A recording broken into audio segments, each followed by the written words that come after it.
Retomando o que estávamos vendo no vídeo anterior, temos agora um problema de um polinômio de grau 4, né? 2x à quarta, onde eu sei que p de 1 igual a zero. Queria chamar a sua atenção aqui, já no começo do problema, para esse coeficiente dominante, o 2. Tá? Esse 2, esse coeficiente dominante, ele vai aparecer como aquele fator que está isolado lá na decomposição, e a gente vai ver isso mais ao final da decomposição do polinômio, ok? Vamos ver como é que vai acontecer, então, retomando ali, da mesma maneira que nós trabalhamos. Só que aqui também tem um outro destaque a fazer nesse polinômio. Nós não temos aqui o termo independente. Você percebe que o A0 é igual a zero, não parece aqui o termo independente. Sendo assim, eu posso começar a minha fatoração percebendo que todos os termos são dependentes de x. Então, se o A0 é igual a zero, o P de zero é igual a zero. Se eu substituir zero no lugar do x, como todo mundo é dependente de x, vai anular o polinômio. Então, zero é uma das raízes, e eu já posso colocar esse x em evidência. X que multiplica 2x ao cubo, menos 6x ao quadrado, menos 2x, mais 6. Como eu tenho que 1 é uma das raízes, então eu sei que ele vai ser divisível por x menos 1, eu posso escrever, então, x vezes x menos 1 vezes q de x. Nota que agora eu já sei duas raízes. Ele é do quarto grau, eu já achei uma raiz, o x, outra raiz, o x menos 1. Agora esse q de x vai diminuir mais um grau, vai para grau 2, certo? Então vamos lá. Pega a raiz que eu sei, 1, e vou pegar os polinômios já não é mais o p, né? Já é o primeiro q, o primeiro quociente, o 2, menos 6, menos 2 e 6, que é do grau 3. Baixo o 2, 2 vezes 1, 2, menos 6 dá menos 4, vezes 1 menos 4 com menos 2 dá menos 6, vezes 1 dá menos 6, com mais 6 dá 0, como era de se esperar.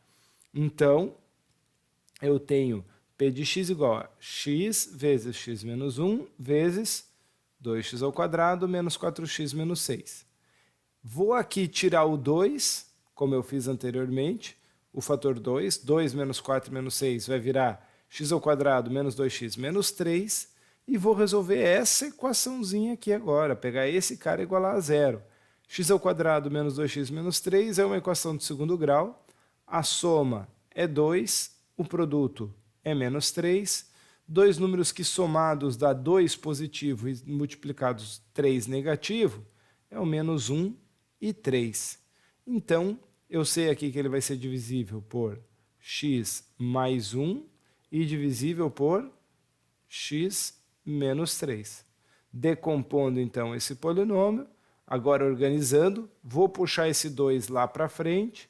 Ao vir lá para frente, ele vai multiplicar o x que ali está, então 2 vezes x vai ficar 2x, vezes x menos 1, vezes x mais 1, vezes x menos 3. Ou seja, se eu pegasse o polinômio p de x e igualasse a zero, o meu conjunto solução seria 0, que é o 2x aqui, uma raiz zero, 1, que foi a raiz dada para mim lá no enunciado, menos 1, que foi uma primeira raiz que eu encontrei aqui depois, e 3. Está fora de ordem, mas isso não é problema, ok? Posso deixar fora de ordem, ou se eu quisesse colocar em ordem, bastava puxar o menos 1 aqui para frente.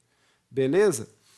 Juntando então essa ideia que a gente viu com o teorema fundamental da álgebra, que diz que todo polinômio de grau maior ou igual a 1 tem pelo menos uma raiz complexa, mas juntando a decomposição, onde a gente foi quebrando e sempre achando essas raízes e escrevendo o polinômio fatorado, a gente conclui então que todo polinômio de grau maior ou igual a 1, com coeficientes complexos, dado através aqui, né, da sua forma polinomial normal, pode ser decomposto em função de suas raízes complexas, todas as raízes, e seu coeficiente dominante a n.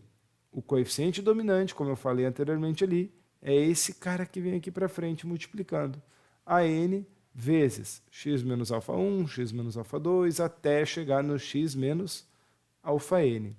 Unindo essa ideia com o teorema fundamental da álgebra, a gente chega no teorema da decomposição. O teorema da decomposição diz que toda equação algébrica de grau n, lógico, com n maior ou igual a 1, admite exatamente n raízes complexas. Detalhe, não necessariamente distintas, ok? Então eu consigo escrever n fatores x menos alfa.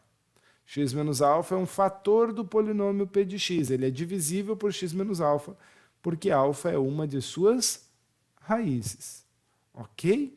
Então olha só que interessante. Juntei a ideia do teorema fundamental da álgebra, que dizia que todo polinômio de grau maior ou igual a 1 tinha uma raiz, pelo menos uma raiz complexa, com o teorema, a ideia do que a gente viu da decomposição, né? Chegando ao teorema da decomposição, que diz que toda equação de grau n, na verdade, tem n, exatamente n raízes complexas. Vamos lá. Vamos usar todo esse conceito, então, e trabalhar alguns exercícios. Sabendo que 3i e 5 são duas raízes da equação a seguir, vamos encontrar o conjunto solução em complexos dessa equação. Qual é o grau dessa equação? Ela é do quarto grau. Se ela é do quarto grau, eu espero que essa equação tenha 4 raízes complexas. Eu já vejo ali duas, o 3i e o 5. O que eu posso fazer nessa equação quando eu conheço raízes? Decompor, fatorar, certo? Se eu conheço duas raízes, eu vou poder fatorar isso aqui naquela ideia assim, ó, x menos 3i, que multiplica x menos 5, que multiplica um quociente q de x igual a 0. Como o grau original do polinômio era grau 4, tirando uma raiz, eu vou baixar para grau 3, tirando duas raízes, eu vou baixar para grau 2. Eu tenho aqui que o grau do polinômio q vai ser 2. E aí, um polinômio de segundo grau, eu posso aplicar Bhaskara. E eu achei todas as raízes. Então, esse vai ser o caminho para resolver uma equação de grau 4.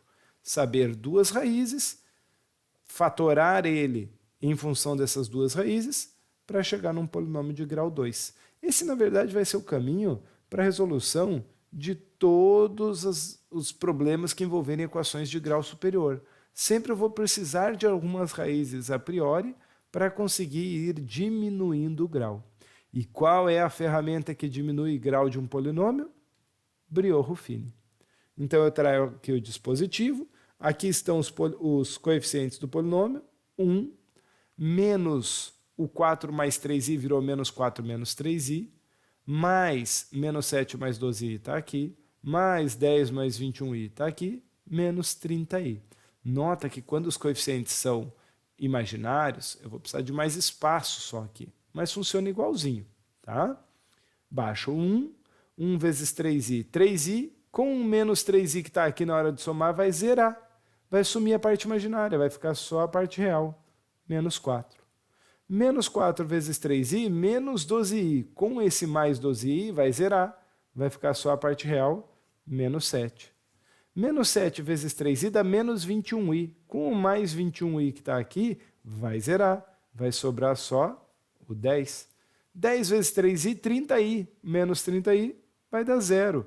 Como era de se esperar o resto de uma divisão por um x menos 3i, sendo que o 3i é a raiz, tem que dar 0, ok? Quem são esses camaradas aqui? São coeficientes agora de um polinômio de terceiro grau. É o equivalente a eu escrever, então, x menos 3i, que multiplica x ao cubo, menos 4x ao quadrado, menos 7x, mais 10 igual a 0. E aí, uma das raízes do polinômio de quarto grau está aqui, 3i, e as outras 3 raízes estão neste polinômio de terceiro grau. Mas pera lá, eu conheço mais uma raiz, o 5. Então, eu posso aplicar Breuer-Ruffini de novo. Coloco aqui a segunda raiz e aplico o dispositivo. Baixo 1, 1 vezes 5, 5, menos 4 dá 1, 1 vezes 5, 5, menos 7 dá menos 2, menos 2 vezes 5 dá menos 10, mais 10 dá 0, como era de se esperar. Então, aquela minha equação zona toda, que tinha ali quarto grau, ela foi fatorada agora para essa expressão aqui. X menos 3i, 3i é a primeira raiz, x menos 5, o mais 5 é a segunda raiz, e sobrou x ao quadrado mais x menos 2, que são esses coeficientes aqui, formando um polinômio de segundo grau. Se eu resolver essa equação, então, x ao quadrado mais x menos 2 igual a 0, eu vou chegar nas raízes que me faltam para esse polinômio, certo?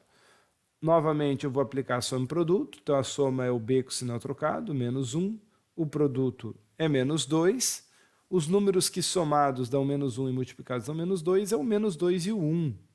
E aí pronto, eu achei as duas últimas raízes que me faltavam. Veja até que eu chamei de x3 e x4, porque x1 e x2 foram dados a priori no enunciado. E aí é só escrever o meu conjunto de solução, 3i, 5, menos 2 e 1. Professor, está fora de ordem, pode colocar em ordem. Vocês não vão conseguir colocar em ordem um número imaginário com um número real, porque eles não estão numa mesma reta, né? Mas você poderia trocar, de repente, o menos 2, o 1, e depois colocar o 5 lá no final, e deixar o 3i ali no começo mesmo, tá bom? Outra coisa, como é que eu podia escrever aquele polinômio do começo, aquela equação polinomial na sua forma fatorada, né? Podia escrever dessa maneira.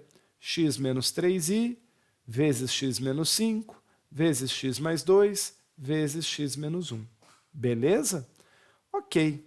No próximo vídeo, a gente vai falar um pouquinho sobre multiplicidade de raízes. Essa vai ser a última parte do assunto da aula de hoje, onde a gente vai falar sobre raízes que se repetem dentro de uma mesma equação polinomial. Beleza? Segue lá.